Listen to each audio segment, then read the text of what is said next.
उसी दिए ने हाथ जला दिया मेरा, जिसे हवा की जदों से बचा रहा था मैं। माता पिता हमेशा चाहते हैं कि उनके बच्चों को कोई तकलीफ ना हो, कोई भी समस्या उनके बच्चों के सामने ना आए। वो अपना पूरा जीवन लगा देते हैं अपने बच्चों के भविष्य को बनाने के लिए। लेकिन वो बच्चे क्या करते हैं, वो बच्चे बड़े होकर के या शादी हो जाने के बाद अपने माता पिता से दुर्व्यवहार करने लगते हैं। या जो लड़का है वो बीवी के कहने में आकर माता पिता को धमकी देता है, घर से निकालने की धमकी, उनसे दुर्व्यवहार करता है, गाली गलौज करता है। वो भूल जाता है कि वो उनके माता पिता है।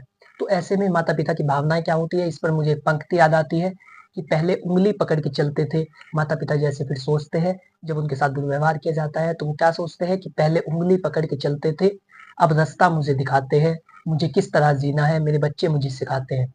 तो माता पिता की आप भावनाओं को समझिए, माता पिता किस तरीके से परेशान होते हैं यदि आप उनसे दुर्व्यवहार करते हैं।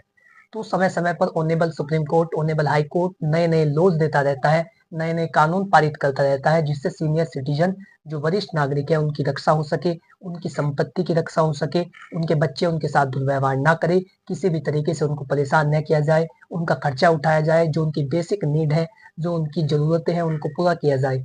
तो honourable supreme court, honourable high court तरह तरह के जजमेंट देता रहता है। तो सर्वोच्च न्यायालय और उच्च न्यायालय नए नए कानून पारित करते रहते हैं, जिससे किसी भी सीनियर सिटीजन को, वरिष्ठ नागरिकों को किसी भी तकलीफ का सामना न करना पड़े। तो आज की इस वीडियो में हम लेटेस्ट जजमेंट जानेंगे जो honourable Punjab and Haryana high court ने दिया है, जो सीनियर सिटीजन के लिए बहुत ही महत्वपूर्ण भूमिका रखता है। तो यदि आप जानना चाहते हैं तो अंत तक वीडियो में बने रहे। नमस्कार दोस्तों, मैं स्मित कुमार आप सभी का हमारे यूट्यूब चैनल में स्वागत करता हूं। आशा करता हूं कि आप लोगों को जानकारी अच्छी लगेगी और आपसे निवेदन करता हूं कि यदि आप चैनल पर पहली बार आए हैं तो आज ही चैनल को सब्सक्राइब कर ले, ताकि इसी प्रकार की नोटिफिकेशन, लीगल नॉलेज आप तक पहुंच सके। तो दोस्तों सबसे पहले हम बात करते हैं सीनियर सिटीजन एक्ट की। सीनियर सिटीजन जो वरिष्ठ नागरिक है उनकी सुरक्षा के लिए सबसे महत्वपूर्ण अधिनियम है वरिष्ठ नागरिक अधिनियम, सीनियर सिटीजन एक्ट। तो सीनियर सिटीजन एक्ट में ऐसे प्रावधान किए गए हैं जिससे किसी भी सीनियर सिटीजन को कोई तकलीफ ना हो। फॉर एग्जाम्पल, यदि उनकी संपत्ति को लेने के बाद उनके बच्चे उनसे दुर्व्यवहार करते हैं तो section 23 of senior citizen act में इस बात का प्रावधान किया गया है कि वो सीनियर सिटीजन अपनी संपत्ति को वापस ले सकते हैं, अपने बच्चों से उस संपत्ति को ले सकते हैं यदि उनके बच्चे संपत्ति लेने के बाद उनसे दुर्व्यवहार करते हैं। दूसरा इसका एग्जाम्पल हो सकता है, संपत्ति से अपने बच्चों को बेदखल कर सकते हैं जो वरिष्ठ नागरिक है, यदि उन्हें लगता है कि उनका बच्चा दुर्व्यवहार करता है या फिर वो गलत संगत में पड़ गया है या कल को वो कोई अपराध कर दे तो पूरा परिवार फंस सकता है। तो ऐसी तमाम स्थितियों के अंदर सीनियर सिटीजन को यह अधिकार है कि वो अपने बच्चों को संपत्ति से बेदखल कर सकते हैं। तो ऐसे ऐसे नए नए जजमेंट सुप्रीम कोर्ट देता रहता है। दोस्तों आज की इस वीडियो में जो मैं आपको जजमेंट बताने वाला हूँ वो Punjab and Haryana high court ने दिया है, जिस जजमेंट का नाम है Anil Kumar Dhiman versus state of Haryana. ये जजमेंट 21 सितंबर 2021 को दिया गया। तो इस केस के फैक्ट्स क्या थे आइए चलिए जानते हैं। तो सबसे पहले इस केस का फैक्ट था, जो फादर था उसने सीनियर सिटीजन ट्रिब्यूनल में याचिका दायर की, उनके बच्चे उनसे दुर्व्यवहार करते हैं तो इसके चलते उन्हें संपत्ति से बेदखल कर दिया जाए। जो सीनियर सिटीजन ट्रिब्यूनल था उसने इवेक्शन ऑर्डर पास किए या बेदखली के आदेश पारित किए और जो उसका बेटा था उसको संपत्ति से बेदखल कर दिया गया। तो जो बेटा था उसने फिर परेशान होकर, या जब उसे लगा कि संपत्ति से निकाल दिया गया है, जैसे कि उसके पिता ने उस पर आरोप लगाया कि वो उसे परेशान करता है, उससे दुर्व्यवहार करता है, उसका एक प्लॉट है उसे हड़पने की जल्दी है या वो उस प्लॉट को हड़पना चाहता है, तो ये जब आरोप लगाए गए तो सीनियर सिटीजन ट्रिब्यूनल ने उसके बेटे को इवेक्शन ऑर्डर दिया, यानी कि उसे बेदखली का आदेश दिया।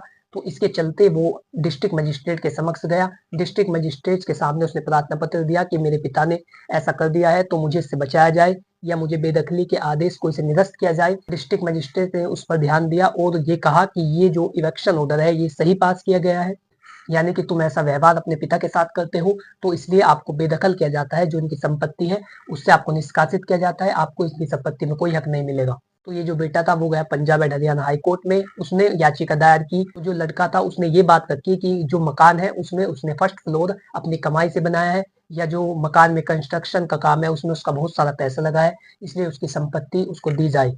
और जो वरिष्ठ नागरिक था उसने कहा कि वो अपने बेटे को संपत्ति से बेदखल करना चाहता है क्योंकि उससे दुर्व्यवहार करता है और ये संपत्ति मेरी खुद की सेल्फ एक्वायर्ड प्रॉपर्टी है, यानी कि मेरी खरीदी गई जमीन है। मेरी खरीदी गई जमीन में ये मकान बनाया गया है जो मैंने अपनी कमाई से बनाया है। फादर ने एक और बात कही कि ये जो मेरा बेटा है वो मेरी बेसिक नीड को पूरा नहीं करता, मेरा खर्चा नहीं उठाता, या मैं जो इससे काम कहता हूँ वो नहीं करता, यानी कि जो मेरी जरूरतें हैं उनको पूरा नहीं करता, बल्कि मुझसे दुर्व्यवहार करता है, मेरे संपत्ति को हड़पने की कोशिश करता है। इसके चलते इसे इससे निष्कासित किया जाए, इसके चलते इसे इस संपत्ति से बेदखल किया जाए। तो हाईकोर्ट ने इन सभी बिंदुओं को समझ करके क्या जजमेंट दिया तो हाईकोर्ट ने फिर 4 पॉइंट्स में फैसला दिया। सबसे पहला कि यह संपत्ति सेल्फ एक्वायर्ड प्रॉपर्टी है, यानी कि जो पिता है उसकी खरीदी गई जमीन है, उसमें मकान बनाया गया है जो उसने खुद की कमाई से बनाया है। और दूसरा, हाईकोर्ट ने कहा कि यदि वरिष्ठ नागरिक अपनी संपत्ति को आपको दे भी देते हैं और उसके चलते आप उनसे दुर्व्यवहार करने लगते हैं, तो सेक्शन 23 के तहत आपसे आपकी संपत्ति को छीना जा सकता है। यानी कि अभी तो कुछ भी नहीं हुआ है, इन्होंने अपनी संपत्ति को अपने पास ही रखे हुआ है, ये संपत्ति उन्हीं के नाम है और तुम इनके साथ दुर्व्यवहार कर रहे हो, तो ऐसी स्थिति में आपको बेदखल किया जाता है। तीसरी महत्वपूर्ण बात जो ऑनेबल हाई कोर्ट ने कही, वो ये कहा गया कि यदि तुमने कोई कंस्ट्रक्शन का काम इस मकान में किया है, या जैसे तुम बता रहे हो कि तुमने फर्स्ट फ्लोर बनाया है, तो ऐसे तुम्हारे कंस्ट्रक्शन के काम कराने से या कुछ कमाई लगा देने से ये संपत्ति तुम्हारी नहीं हो जाती, इसलिए आपको इस संपत्ति से बेदखल किया जाता है।